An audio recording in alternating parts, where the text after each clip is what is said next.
Boom, boom, boom, boom, boom. All right, reading through this bullshit. To the Honorable Judge, okay, I don't think we'll read this whole thing, but okay, so they are requesting an injunction against enforcement of the Protecting Americans from Foreign Adversary Controlled Applications Act, pending this court's review of the D.C. Circuit's judgment upholding the act. Applicants sought this interim relief from the D.C. Circuit, which had exclusive original jurisdiction, but it denied relief. So the D.C. Circuit shot them down, saying that this act is fine, and now they're going to the Supreme Court. Okay. Introduction. This is just going to be them laying out like the factual case, and I mean like slanted in their favor. None of it's going to be false, but or slightly opinionated, right? I think the introduction is where you'll write things like that's where Finkelstein is like Norman Finkelstein, known worldwide as a famous speaker, and blah blah blah. So Congress has enacted a massive and unprecedented speech restriction. TikTok is an online platform that's one of the nation's most popular and important venues for communication.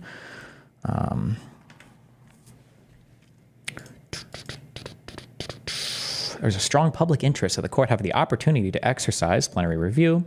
This case raises novel constitutional questions of profound significance to the entire nation, and this court is the only forum for appellate review under the act. An interim injunction is also appropriate because it will give the incoming administration time to determine its position, as the president-elect and his advisors have voiced support for saving TikTok. An injunction will not materially harm the government. There is no imminent threat to national security. This is particularly clear since, one, Congress itself delayed the act's effective date for 270, potentially 360 days. The government's own defense of the act asserts only that China could engage in certain harmful conduct through TikTok. Not that there's any evidence of it. A modest delay in enforcing the act will create breathing room for this court to conduct an orderly review and the new administration to evaluate the matter. Especially given this lopsided equitable balance, the prospect that this court will grant certiorari and reverse is sufficiently high. Grant certiorari is just like a fancy way of saying the court agrees to hear the case, and reverse is sufficiently high to warrant the brief pause needed to create time for further deliberation. So obviously TikTok is going to ask for some sort of preliminary injunction where they're saying, hey, while this case is being decided, can we like hold off on any penalties from the government because it's going to fuck us. It'll cause irreparable harm, right? And then if we win the case, it doesn't even matter if we win the case. We've been so harmed by the actions of the defendant here. We've been so harmed by the people that we're suing that it doesn't even matter if we win. Now the court can't even give us the relief we need from the injury we're claiming to suffer. So we need a preliminary injunction to prevent them from harming us. And look, if you grant the injunction, it's not like we're going to hurt them, right? That's the argument being made here. The D.C. Circuit's holding that this unprecedented law satisfies strict scrutiny is indisputably worthy. So your levels of review, when you're talking about a law that's being passed, if a state passes a law that basically says something like the stoplights are going to be turned off and you're going to use stop signs instead on like weekends, that's a law that doesn't like implicate some fundamental right or like gender or anything like that. The review that you would have to know if that law is okay would be like a rational basis review. You're just asking like, is there any reason why the state might pass this, like any reason for public safety? And as long as the state can basically give any answer whatsoever, it's like 99% of the time the state's going to win. You've got intermediate scrutiny that implicates, I think, certain classes. So like if you're making a law about maybe like race or gender or something, like women's only gyms can be protected or something like that, then now the state has to provide like, I don't know what the legal words are, but they have to provide like a better argument, a pretty strong argument. Like the default is that you can't do this. You need to overcome some burden because you have to prove because you're being sexist or racist or something. There are different classes or rights that are usually implicated for each of these two categories. I don't know for the last two. And then the strict scrutiny is basically saying that you are you're implicating some like fundamental right. This is like a really big deal. Like you have a law that is like really, really restrictive to something that we expect is like a really important fundamental right. Like you're restricting like a freedom of speech, or you're making something that's like crazy. Like we would assume, I'm not using good legal. Wait. I should just say this. Or I should just. From Westlaw, sorry. Until I have this memorized.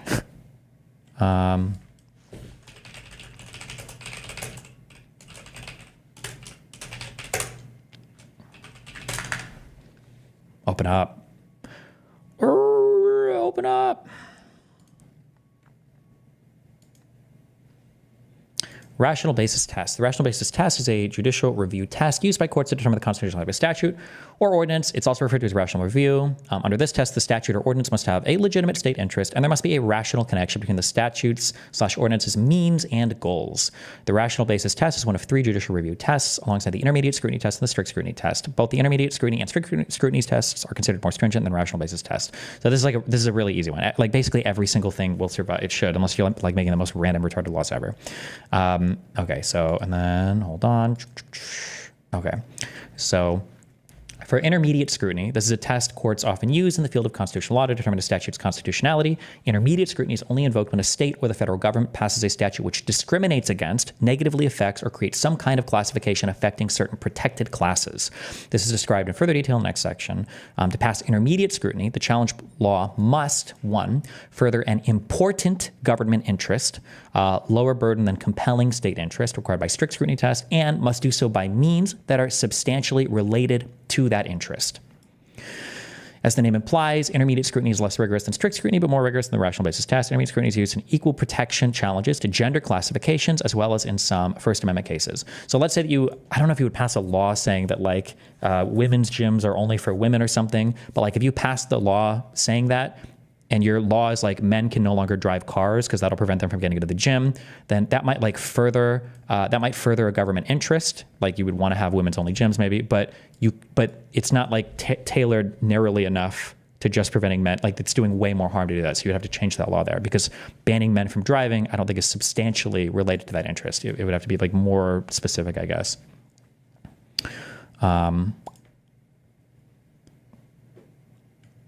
The Supreme Court has ruled in multiple cases what constitutes an important government interest and therefore satisfies the first prong of intermediate scrutiny. The following list contains some examples of cases in which the court has acknowledged that certain state actions qualify as an important government interest within the meaning of the first prong of intermediate scrutiny. So you have prevention of teenage pregnancy, public health, national defense, physical safety of women. I wonder if this is like a gym thing. Insurance of biological relationship between U.S. parents. Okay.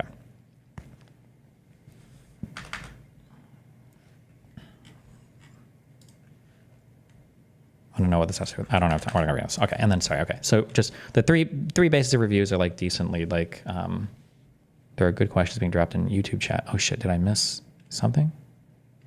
If you ping my name or if you put my name in it, I'll usually see it. Rational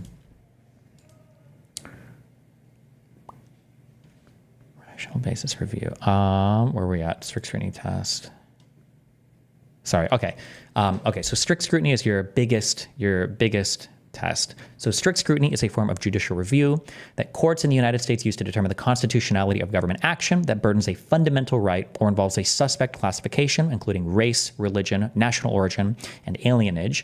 Strict scrutiny is the highest standard of review that a court will use to evaluate the constitutionality of government action, the other two standards being intermediate and rational basis. Once a court has determined that it applies, strict scrutiny starts from the presumption of unconstitutionality, shifting the burden of persuasion to the government, which must then produce evidence sufficient to show that its actions were constitutional. To that end, the government must show that its actions were narrowly tailored to further a compelling government interest and that they were the least restrictive means to further that interest. Although the terms are often conflated, the Supreme Court of the United States treats the narrowly tailored and least restrictive means and elements as analytically distinct.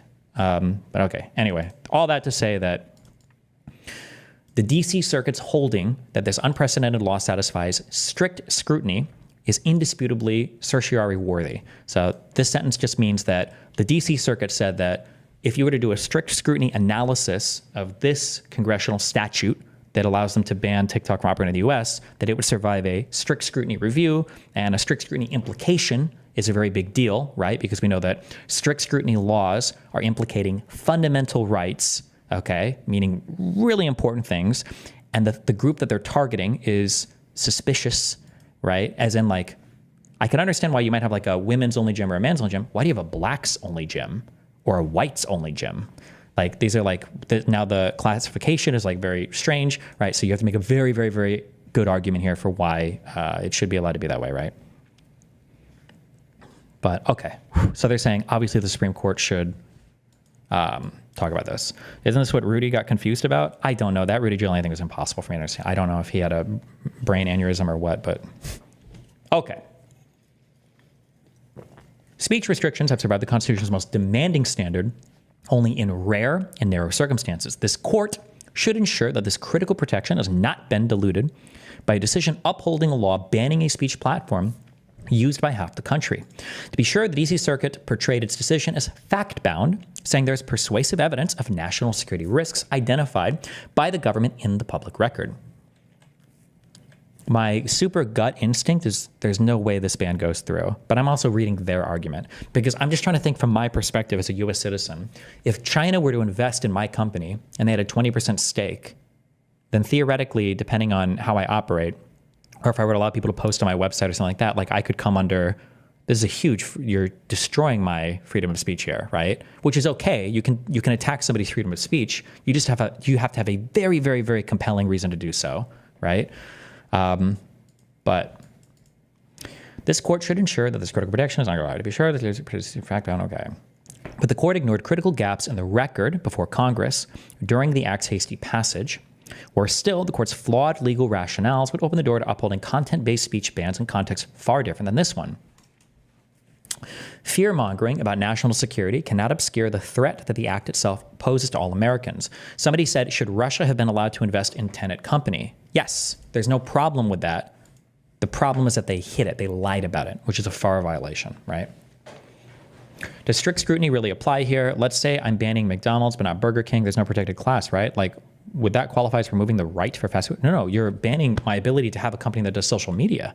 That's definitely a fundamental right. It's freedom of speech, arguably one of our most important fundamental rights, right?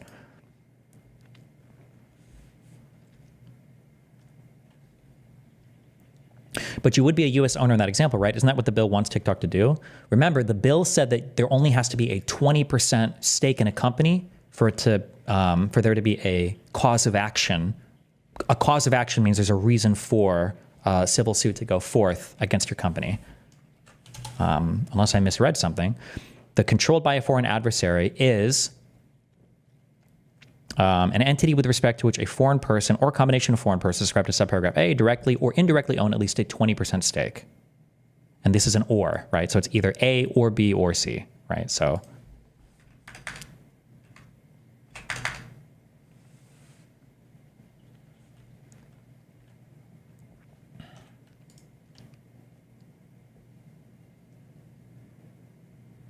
does this apply to Tencent and Riot Games too? Hold on, were you listening? Were you listening or were you not listening in class, okay? It wouldn't because the covered company here, well, actually I'm not sure. My guess is TikTok is probably gonna argue that it could cover these things. But the covered company, meaning the people that the action could be brought against by the federal government, is going to be companies that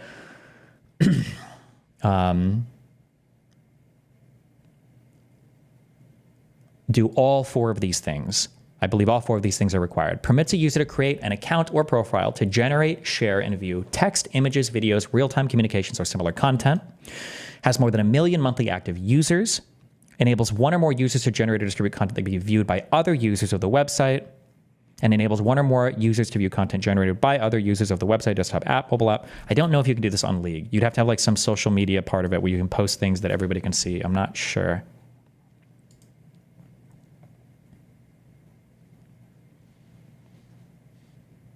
If the government discovered some kind of serious exploit within TikTok's platform, would that make this more cut and dry? Well, if it was a law they were breaking, then sure, but.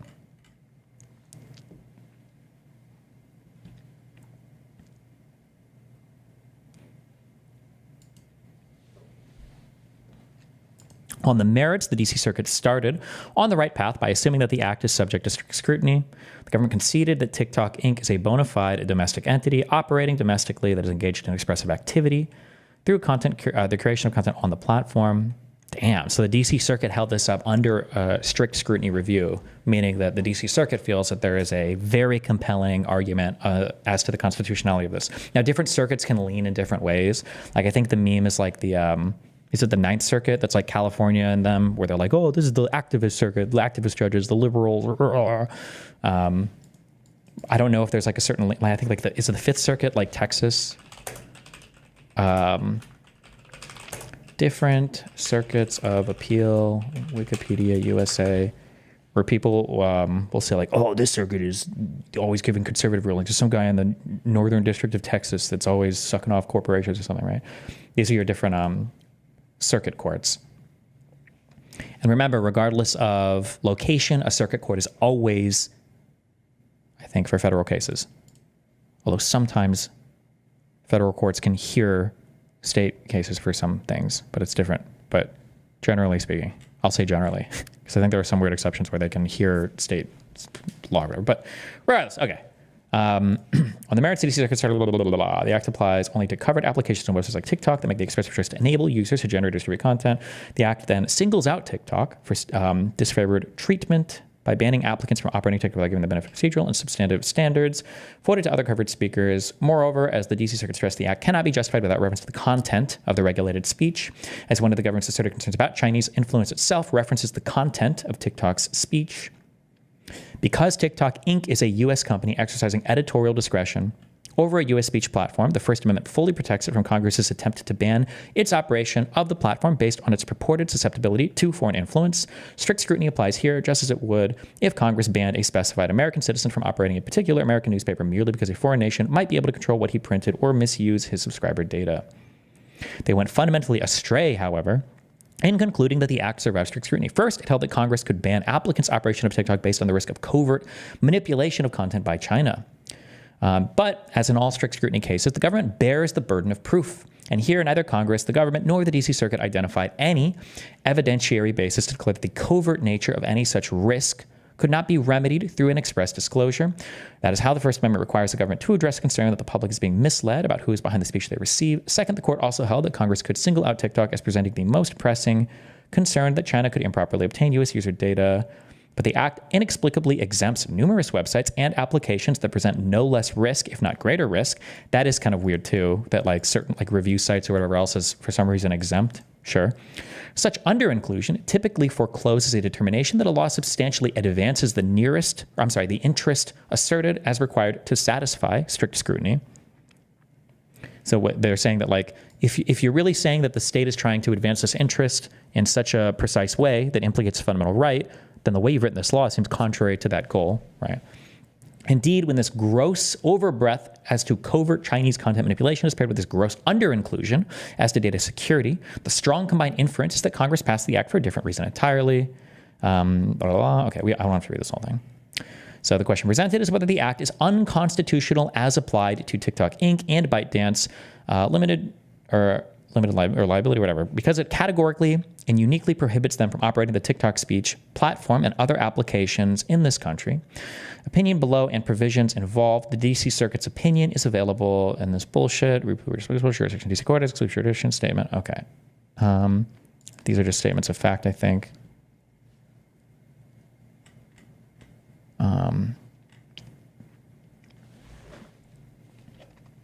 Okay.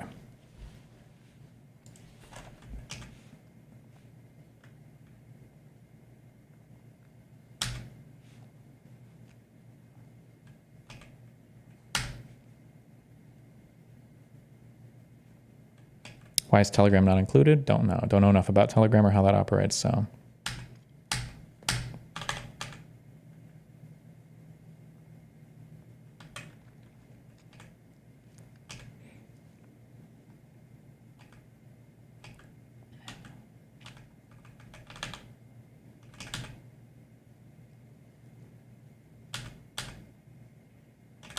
Okay. Okay, I don't think I need to read.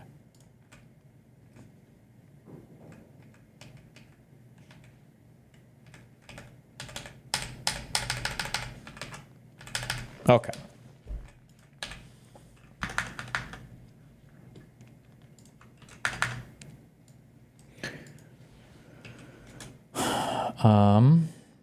So we'll call this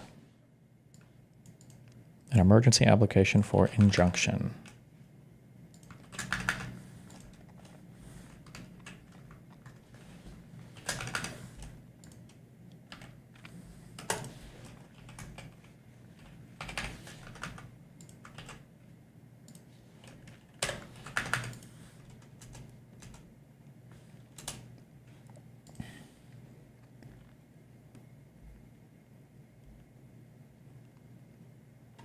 I don't think I'm going to read all of these because I don't care that much yet.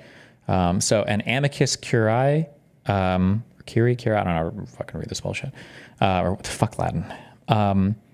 These are basically petitions that are, is it right to call it a petition?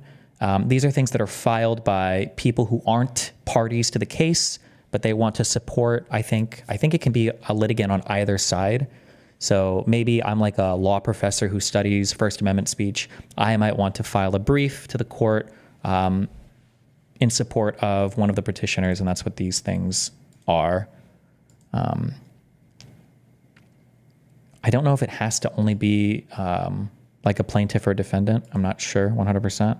I think it might be able to be on either side, but just in reading these, it looks like these are all on behalf of the, in support of the applicants. It looks like they're all in support of the applicants. I'm guessing American Civil Liberties Union, Foundation for Individual Rights and Expression. Okay, well, hold on. We've got Mitch McConnell filed one. In opposition to emergency application. Oh, okay. So not all of these have. Okay, so you can file these for a different side. Damn. McConnell's like, fuck you, bitch. Okay.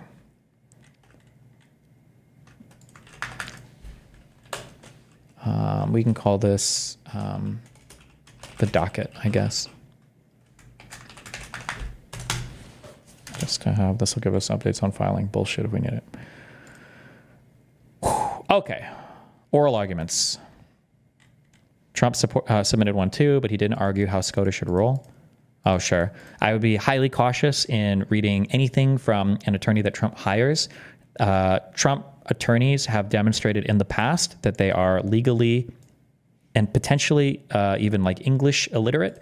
They have no respect for or understanding of anything related to legal matters. I don't know if it's like ChatGPT generated shit or if they just forgot everything in law school, because people like Powell or Giuliani, a lot of these people who are now disbarred, just make the most specious, both legally and factually, arguments in the history of the world. There's no value unless you're just trying to figure out like, well, what do they think or what crazy shit are they up to? It's an embarrassment to the profession, the states that they're from, and the United States in general, that these people are putting pen to paper for literally anything submitted to any court ever. It's actually fucking insane. But regardless, all right. Okay, y'all. I can talk to you about it later. Yes. For the Supreme Court, I don't know why, because of tradition or they're too lazy to do their makeup or something. I don't know. You're not allowed to have video recordings, but you are allowed to record audio. And that's why we get audio, but not video. Does anybody want me to call? C-SPAN's cameras live outside the Supreme Court for the case dealing with TikTok and the potential ban of the app in the United States. Also let you know, over on C-SPAN today, we could see President-elect Donald Trump scheduled to be sentenced on felony charges 10 days before he's inaugurated for his second term. And if we hear from those exiting the courthouse today, from Juan Merchan's sentencing there,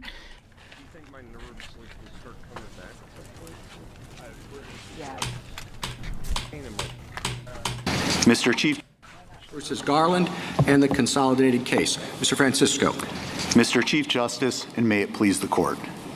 Under the Act, one of America's most popular speech platforms will shut down in 9 days. That shouldn't happen for 3 reasons.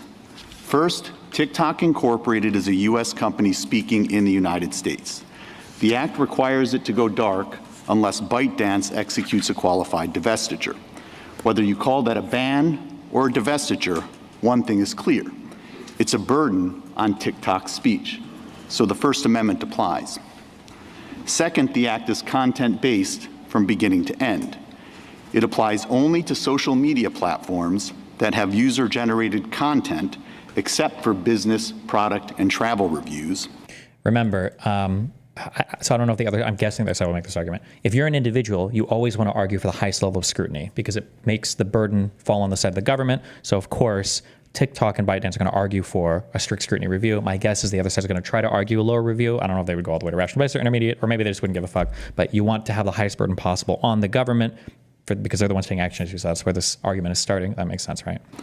Within that content-based universe, it singles out a single speaker for uniquely harsh treatment. And it does so because the government fears that China could, in the future, indirectly pressure TikTok to disseminate foreign misinformation and propaganda. Finally, the Act can't satisfy any standard of scrutiny. The government has no valid interest in preventing foreign propaganda, and its fallback that it seeks merely to prevent covertness makes no sense, since that could seeks preventing standard of scrutiny. Hold on. The government has no valid interest in preventing foreign propaganda, and its fallback that it seeks merely to prevent covertness. So for the government has no interest in preventing foreign propaganda, I think strictly speaking, that's true. It's not illegal to have foreign propaganda in the United States. Now, there are laws that mean you have to declare if you're like a foreign entity, for instance, so I brought up FAR before, the Foreign Agent Registration Act, but it's not like illegal to do foreign propaganda. You could be a Russian company, come to the United States of America, and then do propaganda for Russia, as long as you like have announced everything that like, yeah, I'm a foreign registered agent, or if you're an American, you can do propaganda for other countries. There's no law against that. So you don't have, one of the phrases I'm using is cause of action. There's generally when you sue somebody, there has to be like a reason. Your cause of action is why you're suing them. And the federal government doesn't have a cause of action because you're doing propaganda. So it has to be, you have to make a different argument, right? And its fallback that it seeks merely to prevent covertness makes no sense, since that could be addressed with a risk disclosure. The government's real target, rather, is the speech itself. It's fear that Americans, even if fully informed, could be persuaded by Chinese misinformation. That, however, is a decision that the First Amendment leaves to the people. Given that the government's data security rationale cannot independently sustain the act, it is also grossly under-inclusive and ignores the most obvious, less restrictive alternative, simply banning TikTok Incorporated from sharing any sensitive user data with anyone. In short, this act should not stand. At a minimum, how do we handle that imbalance? Should we allow it? If we can't have a social media company pushing American interests in China or Russia, why should we allow it here? Because that's how our laws work, because freedom of speech is enshrined in the Constitution. So if you want to get around that, there's two ways to do it. You either get rid of that First Amendment protection, you abolish the First Amendment, or you pass another amendment basically overruling it or nullifying it, or you pass a law in Congress to limit this type of speech in such a way that it comports to the Constitution, and the Supreme Court agrees, right? Minimum, anyone. In short, this act should not stand. At a minimum, you should preliminarily enjoin it, which will allow you to carefully consider this momentous issue and, for the reasons explained by the President-elect, potentially moot the case. I welcome your questions. Exactly what is TikTok's speech here? TikTok, Your Honor, uses an algorithm that, in its view, reflects. Okay. So I don't know if I'm pausing too much, or we can just listen to it. When they say, what is TikTok's speech here, right? The question, was that Thomas? The question is like, does TikTok have a First Amendment stake here? I thought you were just hosting other people's speech. What is the speech that you're referencing? Because if it's not your speech and somebody else's, would the First Amendment even apply? I'm not actually sure. So they have to make the argument for why the First Amendment would even apply here, right? Here. TikTok, Your Honor. Exactly what is TikTok's speech here? Does anybody know who that was? Was it Thomas? I'm not sure. TikTok, Your Honor, uses an algorithm that, in Wait, its did C-SPAN view. not say at all who's speaking? Certainly they're going to do that, right? Could you argue that non-U.S. citizens / companies do not have those protected rights, or has this question been asked? If you know, I don't know how laws apply to non-U.S. citizens, but it doesn't matter because this law would apply to U.S. citizens and U.S. entities, so it doesn't matter. Reflects the best mix of content. What the act does is it says TikTok cannot do that unless ByteDance executes a qualified divestiture. That's a direct burden on TikTok speech, much less of a burden than the one that this court struck down in the Simon & Schuster case, where all the author had to do was take a certain amount of proceeds and put it into an escrow account for a short period of time to satisfy a civil judgment. So why does a restriction on ByteDance, which is not a citizen, is not located in the U.S., a restriction on TikTok? Because what the law says to TikTok is that TikTok, you cannot use the algorithm that you prefer to use unless ByteDance executes a qualified divestiture. So the law therefore falls directly on TikTok itself. It imposes a burden on TikTok speech, again, a much more significant burden than the one that was struck down in Simon & Schuster. So you're converting the restriction on ByteDance's ownership of the algorithm and the company into a restriction on TikTok speech. So why can't we simply look at it as a restriction on ByteDance? Because I think the burden falls directly on TikTok, and I can use a hypothetical that helps illustrate the point. Suppose that China used its leverage over Jeff Bezos's international empire, including his Chinese businesses, to force the Washington Post to write whatever China wanted on the front page of the Post. Surely the government couldn't come in and say, Jeff Bezos, you need to either sell the Washington Post or shut it down. That wouldn't just violate Mr. Bezos's First Amendment rights. That would also violate the Washington Post's First Amendment rights, because they are ultimately the one that's suffering the burden under that law, because they have to go dark and close up their books. Counsel, you began by saying this is... Okay. I hate Thomas. Because he's an un-American traitorous fuckboy piece of shit. Not fuckboy, he's a fucking loser, sorry. I thought his question was dumber originally, but actually I think Thomas's question was good here. How does this burden TikTok the company? Because that's what they're arguing for. How is this not just burdensome on the company that owns TikTok, right? Because how is this implicating like TikTok's First Amendment right to do speech or whatever, rather than just, I guess, the owners of TikTok, which would be ByteDance here? I think it's probably maybe a fair question. I think so. They have to go dark and close up their books. Counsel, and so he's comparing like, well, what if Bezos owned the Washington Post and somebody tried to sue Bezos because of something that he said the Washington Post needed to publish or whatever, or something? This wouldn't be burdensome just to Bezos. It would also be burdensome to the Washington Post as well, right? so you began by saying this is a U.S. company operating in the United States. Yes, Your Honor. But the ultimate company that controls it, ByteDance, was found by Congress, and I quote this, to be subject to Chinese laws that require it to assist or cooperate. Name all the justices? I don't know what these fuckers look like. This loser is Roberts, who's crazy. Thomas is even more crazy. I'm guessing this guy is, I think, Alito, who's also unhinged. These two are the most unhinged. They're brothers in crime in the worst ways. This is our Queen Sotomayor. This is Kagan. I think this guy here is a Kavanaugh. This is Gorsuch. Gorsuch writes very well. I've never seen him say something retarded. Kavanaugh, I think, is okay. I don't think I've seen him say anything too retarded, but I haven't read a lot of Supreme Court cases. Amy is our based goddess swing voter, who would be, I think, our swing vote if the Supreme Court hadn't been rigged by McConnell when the Democrats lost our Supreme Court pick. And then this is Jackson or Brown. I forget which one our last name is. Did I get him? Oh, I think that's it right.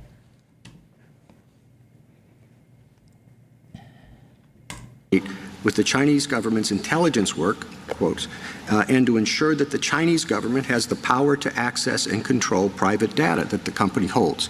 So are we supposed to ignore the fact that the ultimate parent is in fact subject to doing intelligence work for the Chinese government? Well, Your Honor, I don't think you are supposed to ignore that at all, but I also don't think that it changes the analysis for a couple of reasons. Look, TikTok and... Well, just hold a second. Well, as I said, you began by saying this is a U.S. company operating in the United States, and it seems to me that you're ignoring the major concern here of Congress, which was Chinese manipulation of the content and acquisition and harvesting of the content. Sure. And I'll start by saying that TikTok Incorporated is a United States subsidiary operating in the United States with its own set of free speech rights. Do you dispute the fact that ByteDance has ultimate control of TikTok in its corporate organization? Yes, Your Honor, I do dispute that, but I also don't think that it matters, because even if China could exercise overwhelming power against TikTok versus ByteDance, I don't think it would change the analysis. And I can take that Washington Post hypothetical and ratchet it up a little bit to help illustrate the point. Let's suppose that the Chinese government had actually taken the beat. Like, you have a First Amendment right to freedom of speech. I don't think you can just axe somebody's First Amendment because somebody else is exercising control over them. I think you need a more compelling argument there. That's what I think Francisco is arguing. Bezos' children hostage. And it was using that leverage in order to force Bezos and the Washington Post to publish whatever they wanted on the front page of the Post. So China effectively has total control. I still don't think that Congress could come in and tell Bezos either sell the Post or shut it down, because that would violate Bezos's rights and the Washington Post rights. Maybe what they could do is come in and say, you need to disclose the fact that you're under this amount of coercion. Correct, because that. So I don't know if he's implicating FARA, that law directly, but you can't just shut somebody's freedom of speech down because another country is paying them. Remember, that's a big, big, big right. So that the people who are looking at the paper understand it and can make their own assessment. But I think the First Amendment rights of both Bezos and the Post would be directly implicated, notwithstanding that China in that scenario has effectively total control over what gets printed in the Washington Post. Counsel, let me break this down. I understand your argument that there is a First Amendment right that the U.S. company has. I'll go that way. Wait, holy fuck. Is this going to survive? I'm getting bad vibes right now. Wait, I'm feeling bad vibes right now. Survive as in like the law is going to survive and TikTok is going to be axed. But I don't even know if I have strong, because I haven't even heard the other side's arguments yet. Maybe there are really good arguments that I just don't know because I don't have a huge constitutional. Okay, well, listen, okay. Far with you, okay?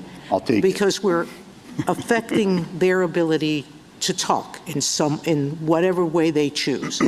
The Washington Post could choose without any influence or threat against the children of Mr. Bezos to promote Chinese policy, and our First Amendment would permit them to do that if they chose it independently, correct? Yes. Correct. Now the question becomes, so it's not, that's just a given that they have a First Amendment right. To promote another country's interests. The next question is, assuming they do, what's the level of scrutiny we apply? It's always going to be, for the First Amendment, it's always going to be strict scrutiny, I believe, right? So they're back to what basis of review do we use? Isn't that what the issue here? That is certainly one of the issues, Your Honor. All right. So if we get to that side of the issue, that TikTok USA has some sort of First Amendment right, taking your example, if the government said no speaker is free to speak under a criminal compulsion by someone else because of extortion, because of kidnapping, we are doing this because it is the only way to ensure the safety of people, that they are not going to be kidnapped or threatened, their lives threatened. Jesus. Sorry, hold on. Somebody said, wasn't Destiny against removing it from the start? Okay, hold on. Please listen. I don't remember what my opinion is at the start. I don't know what I said at the start. And by the start, I mean like months ago. Okay? When somebody asks a question of like, are you for or against getting rid of a particular thing, in the United States, if you're going to ask a legal question, then that demands a legal analysis.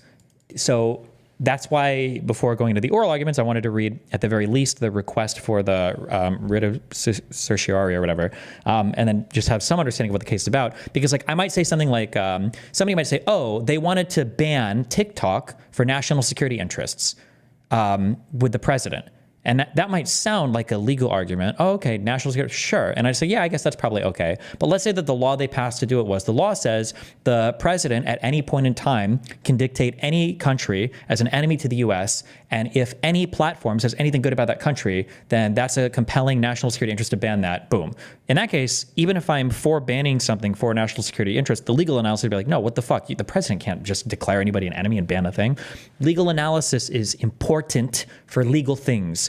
And it's different than just an opinion. Now, I know that like everybody wants to have an opinion about everything, especially fucking political commentators, okay?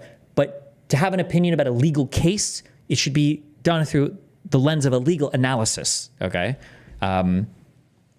To be clear, I don't have a formal legal background, and I haven't read the defendant's side of this, so I don't know what Garland or the DOJ or anybody on his behalf filed on their side, so I haven't even seen their arguments. So it could be really compelling arguments on their side. But just on its face, the idea that Congress could pass a law that allows the president to ban any social media company as long as there's a 20% equity holding from a foreign adversary, I don't know how I feel about that. I don't know if that feels to me like something that should survive First Amendment protections. I'm not convinced of that.